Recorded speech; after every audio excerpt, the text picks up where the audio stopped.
nuestro.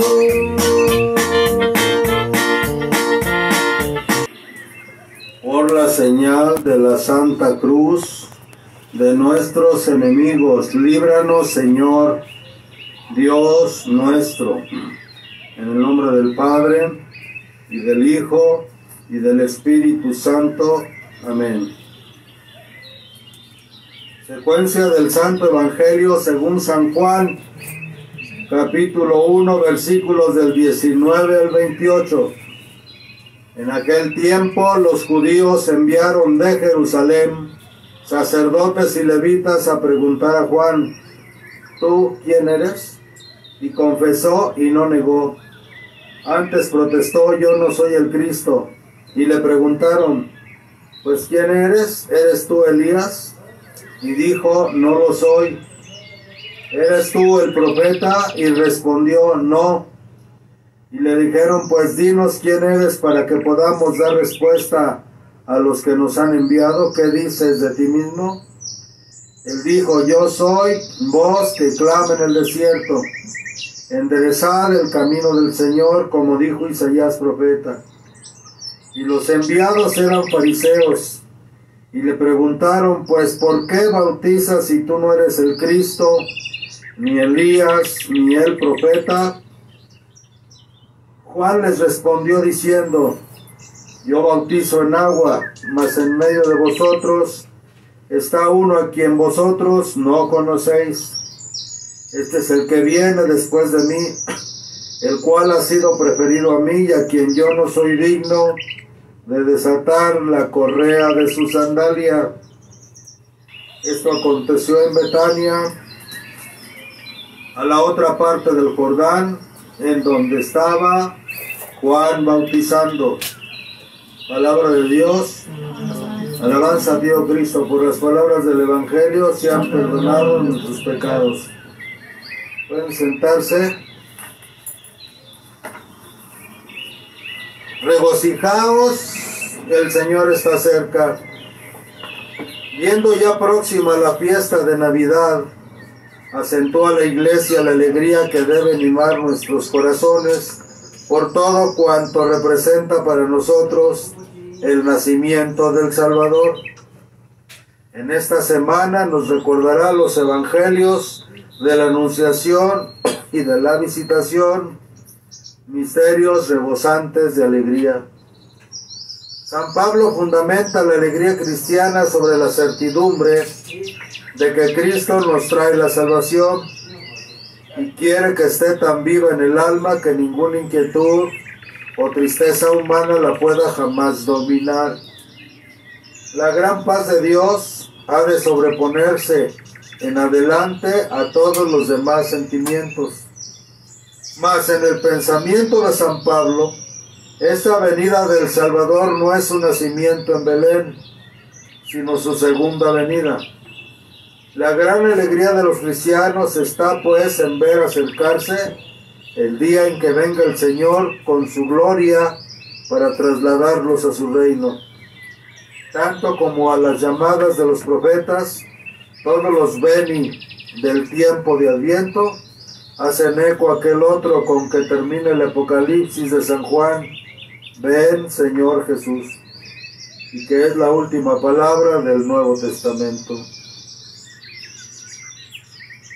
Muy interesante este evangelio de hoy. Es el tercer domingo de Adviento y vamos en la preparación, ya casi en la recta final, para la fiesta de la Natividad de nuestro Señor Jesucristo.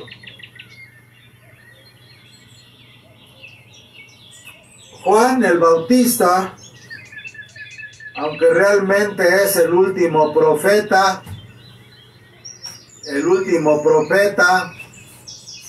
que va a conectar toda la historia de la salvación desde Adán y Eva hasta el momento del nacimiento de Jesús el Mesías.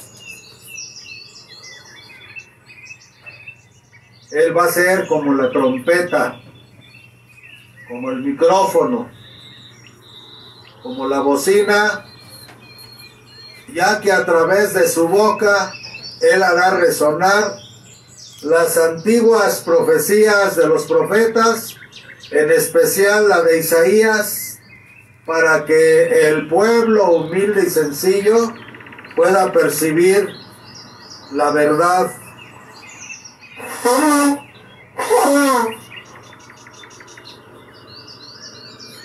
Él estará bautizando en el Jordán constantemente.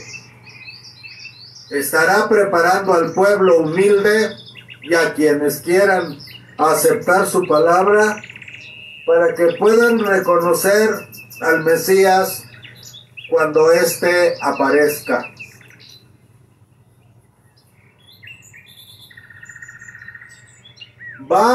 Durante el tiempo de su predicación, va como a predicar la crema innata de los antiguos profetas para preparar al pueblo al arrepentimiento, la teshuvá, como se dice en hebreo, la vuelta al Señor, el retorno a la luz del Eterno.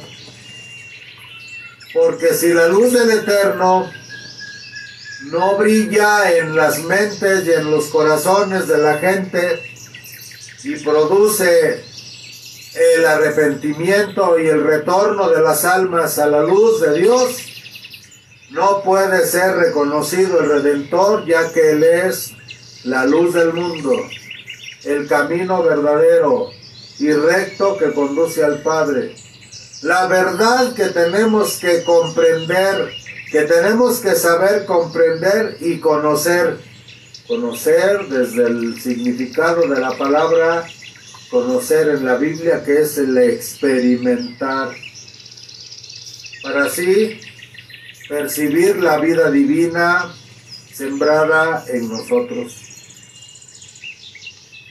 Juan el Bautista pues va a resonar a través de sus palabras, va a traer como si fuera un portal para ese tiempo en el que Jesús apareció, va a traer las voces de los antiguos profetas y en su predicación las profecías de los antiguos profetas van a tomar un nuevo sabor, van a tomar un nuevo sentido, van a tomar una claridad más amplia respecto de lo que había sido dicho. Obviamente, en el corazón y en la psique del pueblo de Israel, que a lo largo de los siglos había sido informado más allá de esa palabra como la entendemos nosotros de información, como de recibir información intelectual sobre un tema, no. Informado, formado dentro, eso es lo que significa realmente la palabra información.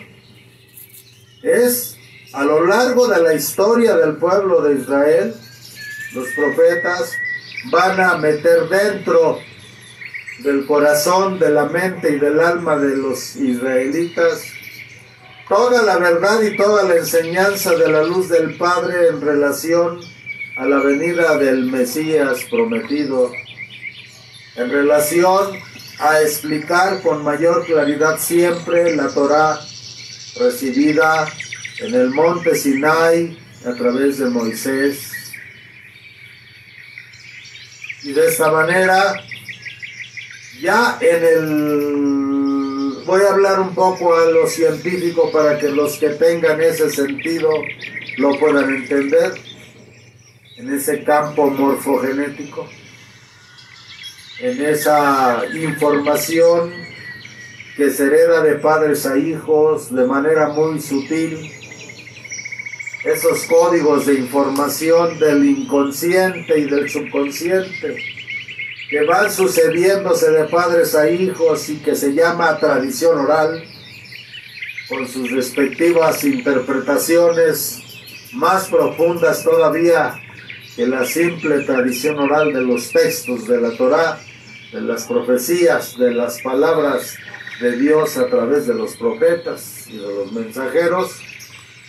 Ya el pueblo, aún el pueblo, la gente más humilde, quizá mucha de Israel iletrada, sencilla, humilde, como la mayoría de los pueblos o la mayoría de la feligresía de la iglesia, que a veces no está tan instruida y no está tan preparada, pero en su interior, en su corazón, en su mente y en su alma, tienen una información que cuando alguien en el plano físico habla sobre esa enseñanza, sobre esa doctrina, sobre esa palabra, automáticamente resuena en el interior del corazón humano y algo íntimo le dice al ser humano: eso que se está diciendo, esa es la verdad, esa es la palabra de Dios, esa es la luz que tenemos que ver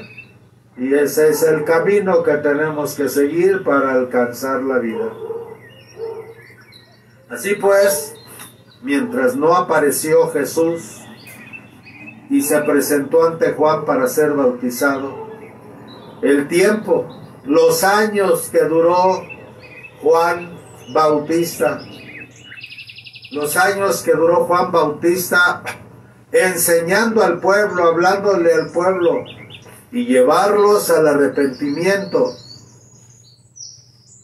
porque el pueblo sentía en el corazón más que en la mente, sentía en el corazón que aquello que Juan hablaba era verdadero.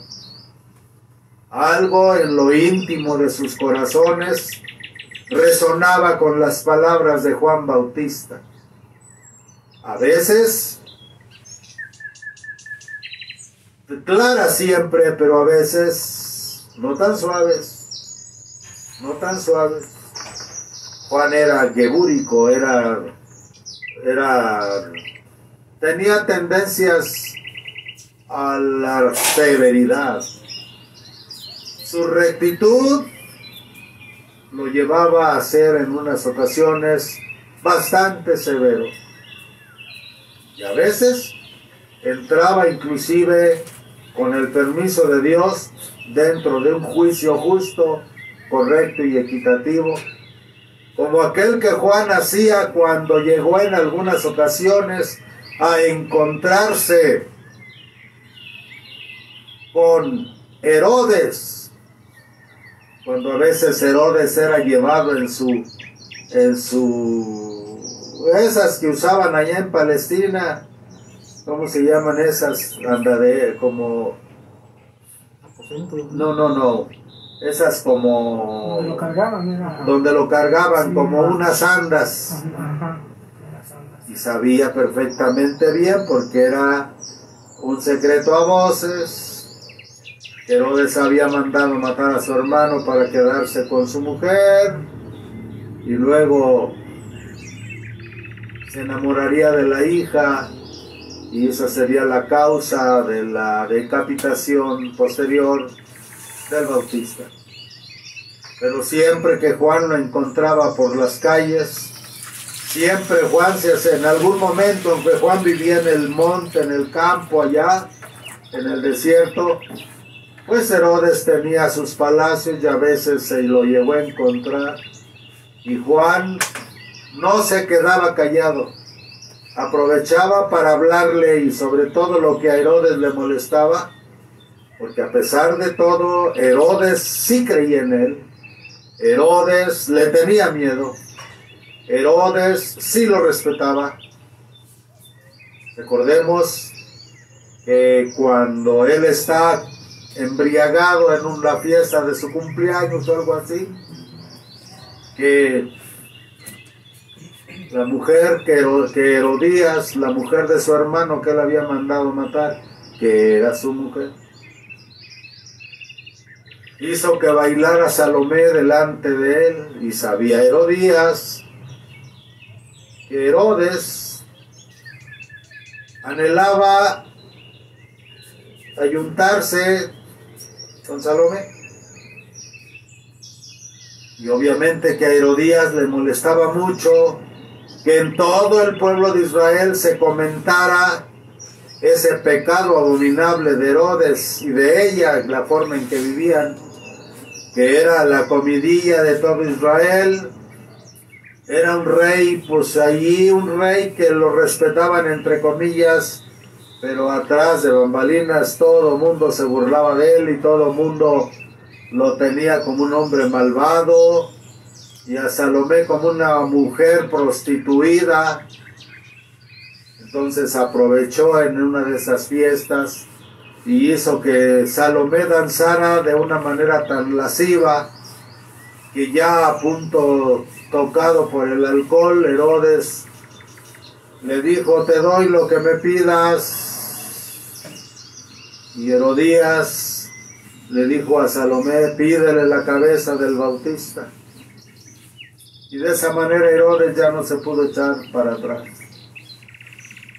Pero Herodes en cierta forma respetaba al Bautista, en cierta forma. Allí vemos un ejemplo de cómo tenemos que tener mucho cuidado con este tipo de pasiones, porque si analizamos claramente, la mayor parte de los crímenes de este tiempo, como de todos los tiempos, son crímenes que tienen su raíz en la pasión carnal, en una sexualidad fuera del orden divino, en un apego y dependencia a estas pasiones carnales, ante las cuales cuando el hombre está vestido por sus hormonas, por su pasión, por su lujuria, puede tomar decisiones y acciones terribles bajo el embate de la lujuria. Entonces, durante todos esos años, mientras Jesús apareció por ahí después para ser bautizado, como dicen los textos del Evangelio, Juan Bautista se dedicaba a preparar al pueblo. Obviamente, la gente comentaba con el Bautista el proceder de Herodías.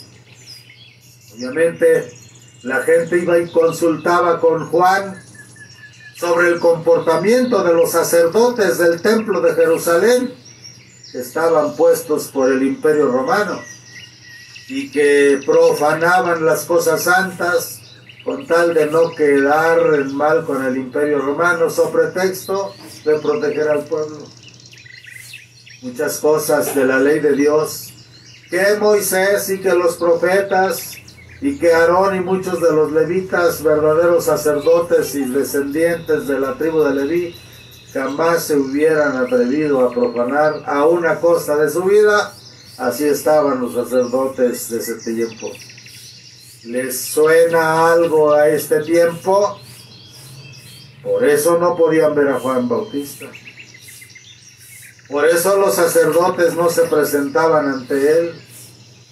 ¿Cómo nos vamos a presentar ante este zarrapastroso, ante este hombre vestido con una piel de camello, que vive en el desierto, que come miel y chapulines, y que habla de la verdad? Pero todos sabían en lo más profundo que cuando Herodes mandó matar, muchos años antes había mandado matar, por consejo de uno de los mismos judíos, habían mandado matar a todos los sacerdotes del templo.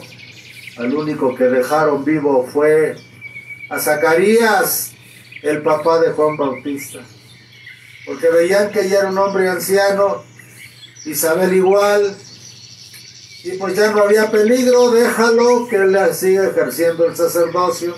El pueblo va a estar contento porque Zacarías es un hombre justo, es un hombre santo, lo mismo que su mujer, pero no han tenido hijos. Así es que no hay peligro de que aparezcan más levitas y en un determinado momento te quiten, te bajen del trono a ti, oh Herodes.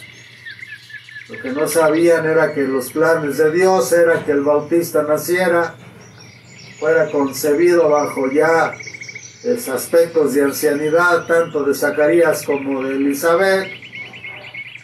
Y entonces los sacerdotes estaban preocupados.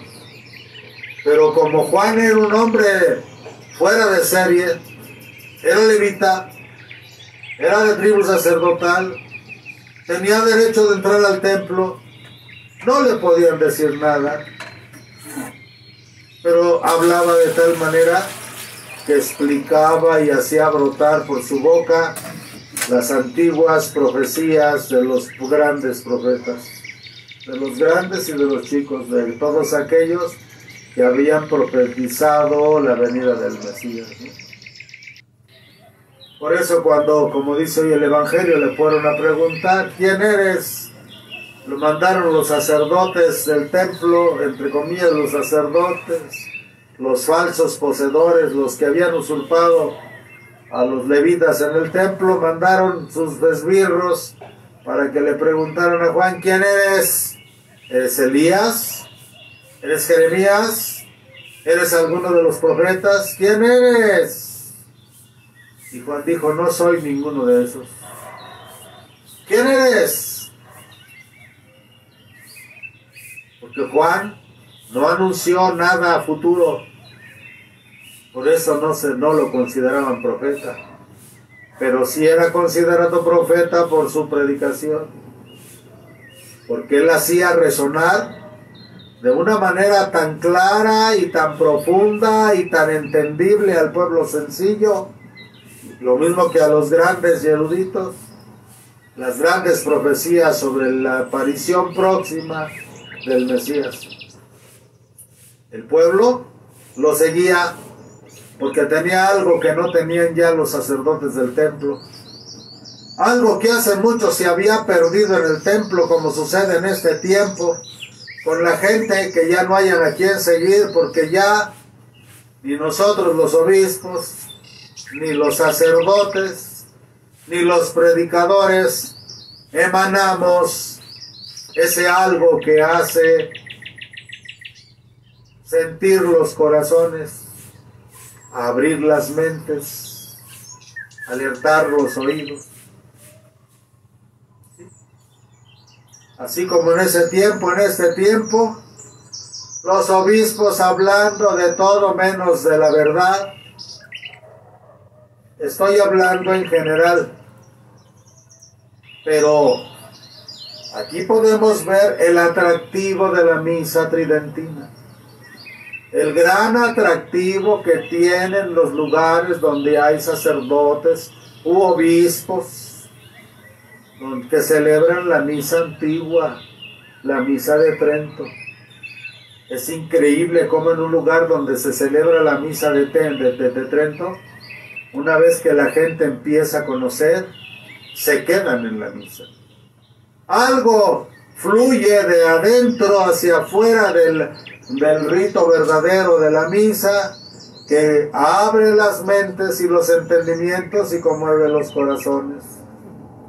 Por eso es obligación de los obispos y de los sacerdotes tridentinos, los que se sostienen en la fe de 20 siglos, los que tratan de ser fieles a Jesucristo, al Cristo que es ayer, hoy y eternamente, deben de vivir una vida espiritual, una vida íntima, una vida conectada con el centro de la fe que es Jesucristo a través del santo sacrificio de la misa, para volverse como otros Juanes que puedan hacer resonar las palabras no solo de los profetas, sino también de los apóstoles y de los grandes tzadikim, de los grandes santos, tanto del judaísmo, del Antiguo Testamento como de la Iglesia, para conmover los corazones,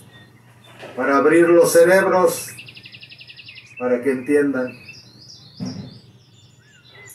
Así que hay una gran obligación de parte de nosotros, los obispos y los sacerdotes, el tener que estarnos constantemente alimentándonos de todo esto, y que nuestra voz y nuestra palabra se vuelvan una trompeta, un micrófono, una bocina, a través de los cuales fluya con un nuevo ímpetu con un significado más profundo, la verdad eterna de Dios, y que al ser escuchados los corazones se conmuevan y vuelvan a Dios. Ese es el gran atractivo de la misa tridentina, de cuánta gente está buscando lugares donde se celebre la misa en latín. Por eso yo les digo, vayan a oír misa, vayan al santo sacrificio de la misa, en todos aquellos lugares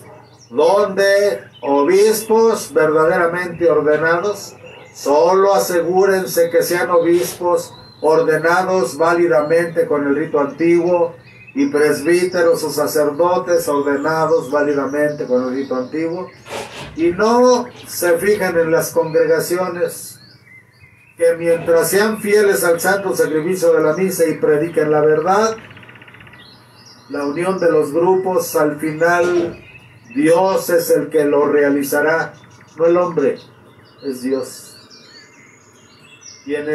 Dios tiene sus planes.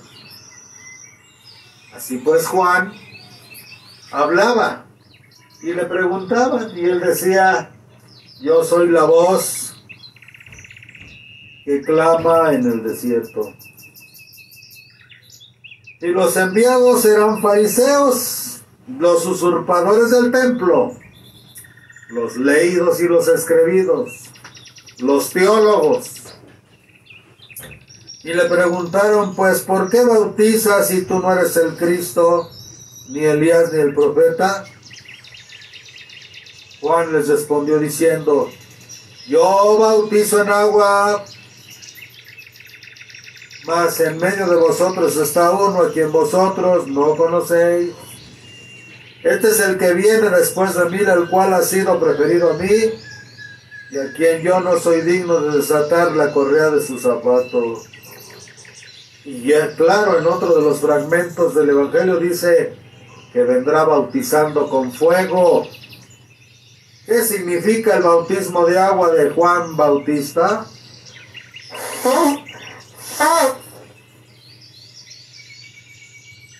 El bautismo de agua de Juan Bautista representa que él venía a conmover el nivel emocional, a conmover el corazón de los que lo verían aparecer. Preparó al pueblo para que lo pudieran ver, preparó al pueblo para que lo pudieran escuchar. Quizá no seguir, porque seguir a Jesús tiene que ser un acto de profundo y absoluto libre albedrío. Pero él tenía que abrirles la mente y el corazón. El agua, el bautismo de agua representa las emociones.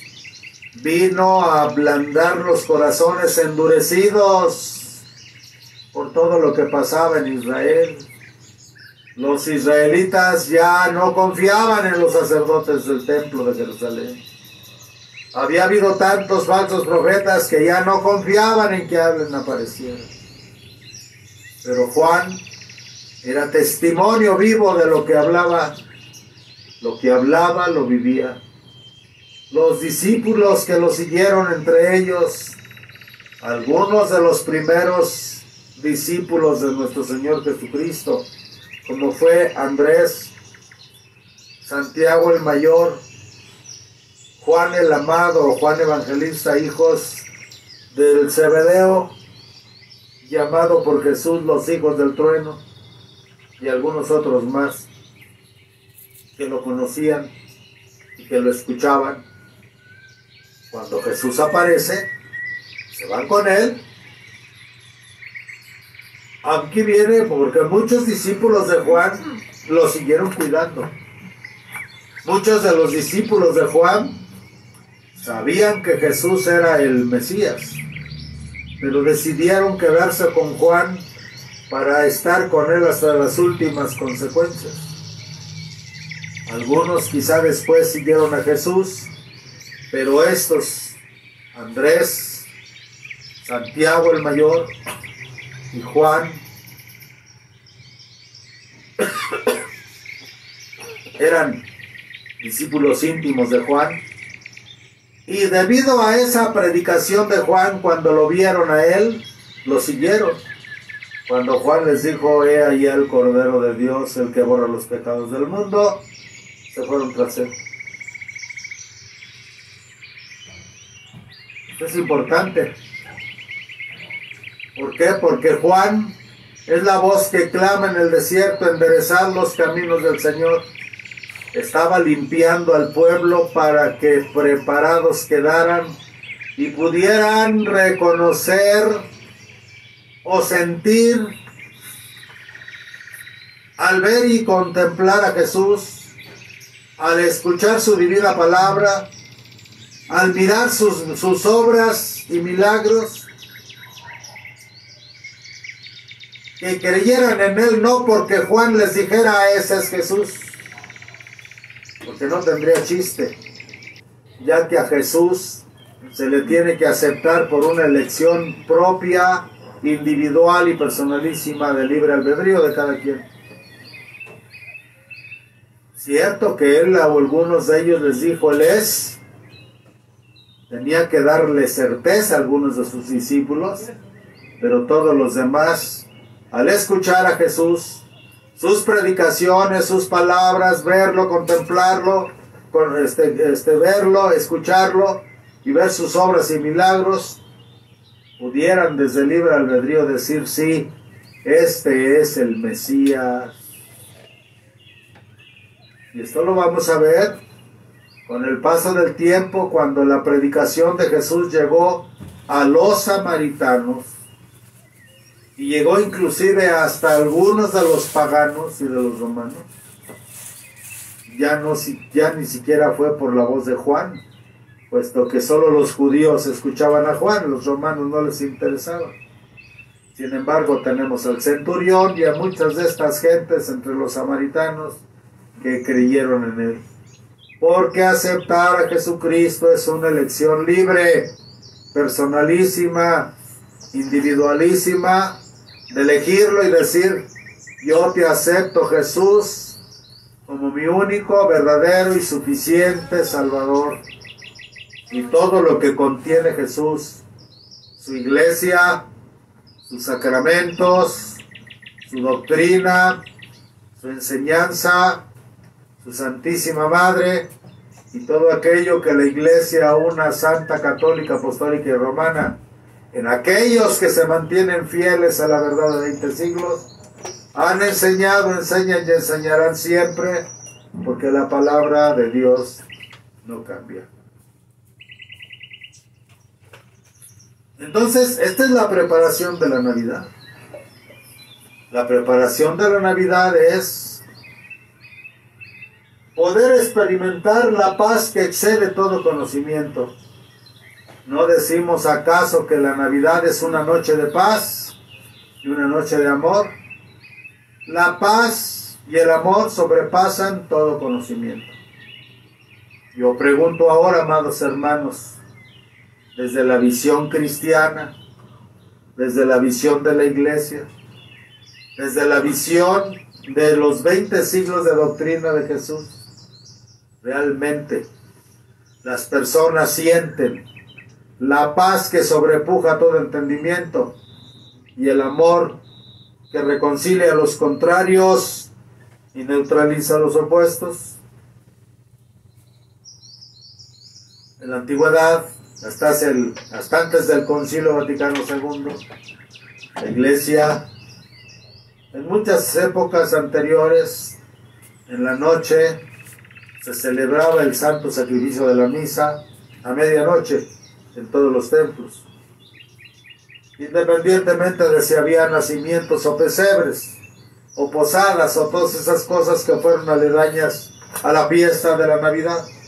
Pero se reunía la iglesia en la noche y realmente se trataba de una experiencia, de vivir una experiencia de paz que sobrepasa y sobrepuja todo conocimiento, y de un amor tan puro y tan limpio que neutraliza que reconcilia a los contrarios y neutraliza a los opuestos. Yo como obispo y como sacerdote durante muchos años, no puedo concebir una noche de Navidad sin esa experiencia, sin buscar esa experiencia de sentir esa paz que trasciende todo conocimiento y ese amor que nos hace entrar en unidad con todos. El amor verdadero que está basado en la verdad. En algunas ocasiones, yo lo digo ahora para que si les sirve lo preparen, en algunas ocasiones por circunstancias, sobre todo cuando era yo seminarista, me tocaba a veces ir a hacer la Navidad con personas o con comunidades donde no teníamos el sacerdote.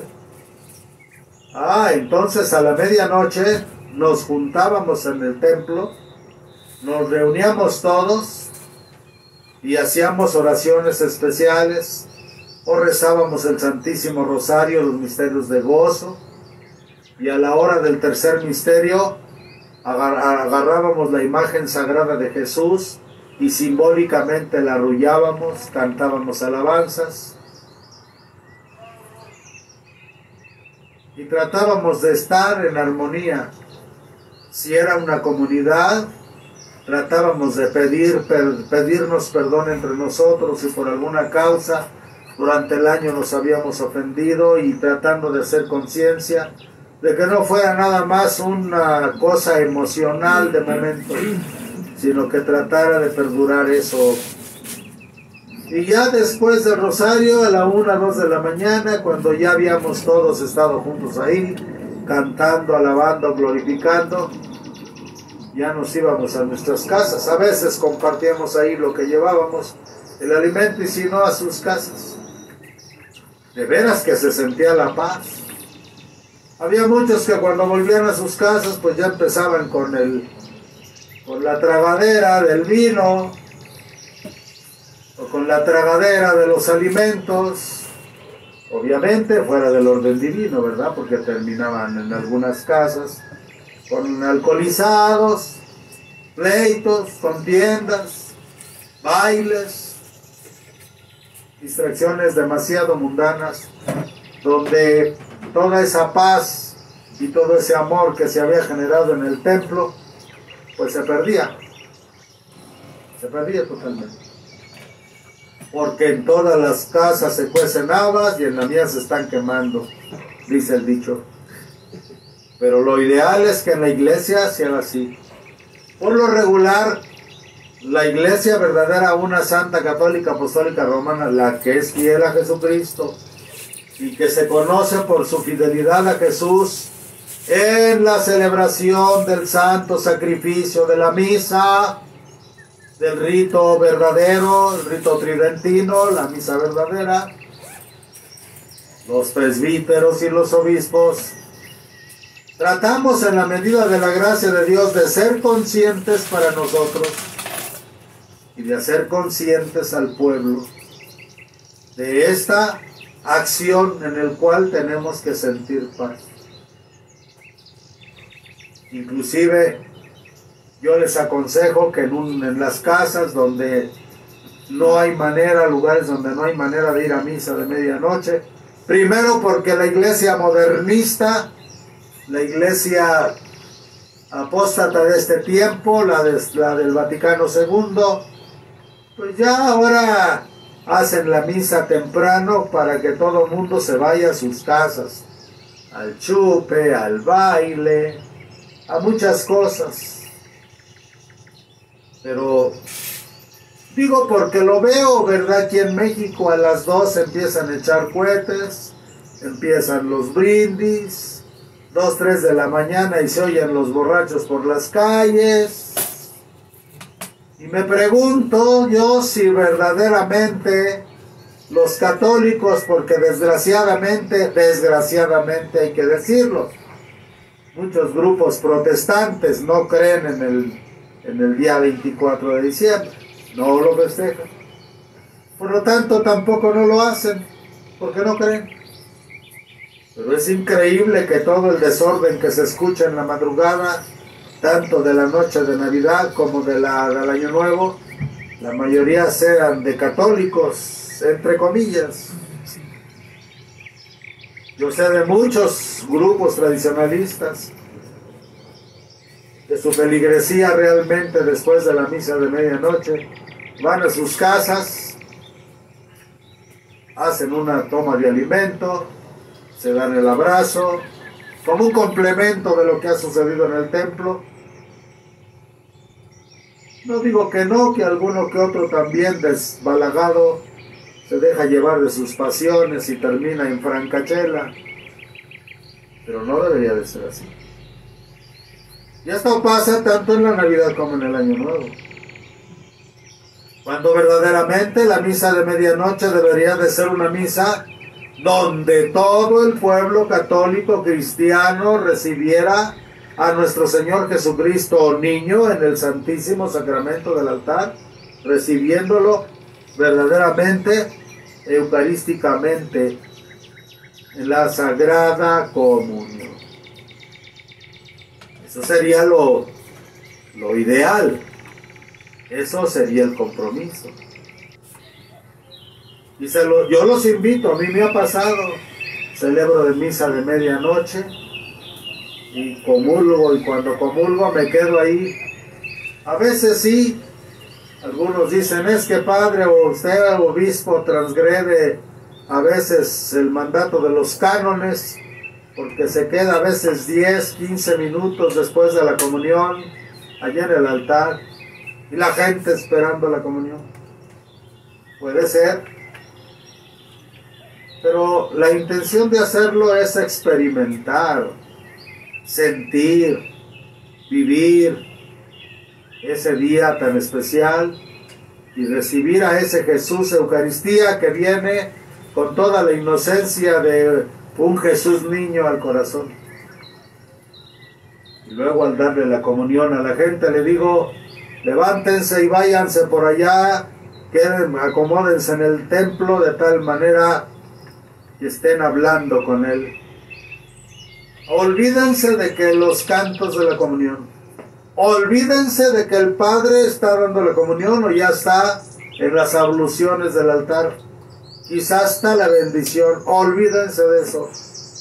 Mientras tengan el contacto y la mente conectada con la presencia sacramental de Jesús, nuestro Redentor, en su corazón, en su mente y en sus emociones, olvídense de todas las cosas, olvídense de todo lo que está sucediendo ahí, aún en el mismo templo, y hablen con Él, relaciónense con Él, conéctense con Él, siéntanlo, para que puedan tener acceso a la experiencia de esa paz que excede todo conocimiento, y de ese amor que reconcilia los opuestos y neutraliza los contrarios, o reconcilia los contrarios y neutraliza los opuestos. Por eso dice la epístola del día de hoy de San Pablo a los filipenses, hermanos, gozaos siempre en el Señor. Otra vez digo, gozaos. Vuestra modestia sea manifiesta a todos los hombres. El Señor está cerca. No andéis solícitos de cosa alguna, mas en toda circunstancia por la oración y los ruegos y con nacimiento de gracias, manifestad vuestras peticiones a Dios. Y la paz de Dios que sobrepuja todo pensamiento, guarde vuestros corazones e inteligencias en nuestro Señor Jesucristo. Es obvio que quien está pensando en que ya que la misa se acabe, no tiene paz en su interior. El que siente la paz ya no quiere otra cosa más que sentir la paz de Dios. El que está lleno de amor ya no quiere otra cosa más que sentirse lleno de amor. ¿Qué me voy a estar preocupando por irme de la misa porque tengo que cenar, se vaya a enfriar el guajolote o lo que vayan a comer, por echar los cohetes, por la tragadera del vino? Yo no digo que no hagan un brindis, ¿por qué no? Pero a veces como sacerdote me pongo a pensar, Si todavía de la comunión voy con el buqué, con el aroma, con la esencia de Jesús sacramentado en mi boca, ¿para qué voy a empezar a tomar alcohol? ¿Para qué? Mejor un trago de agua para dar gracias por tan grande beneficio que he recibido. Ese es el verdadero nacimiento de Jesús.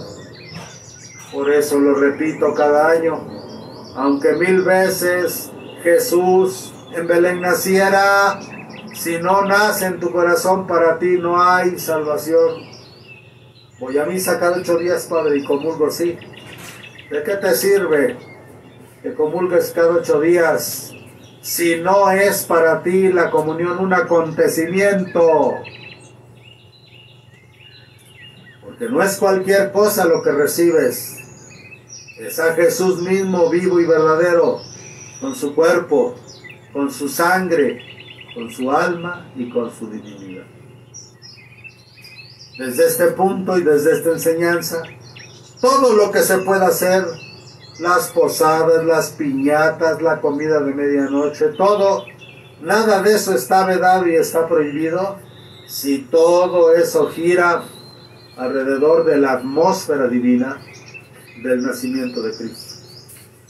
Porque cada vez que comulgamos, recibimos el misterio que es Jesús sacramentado.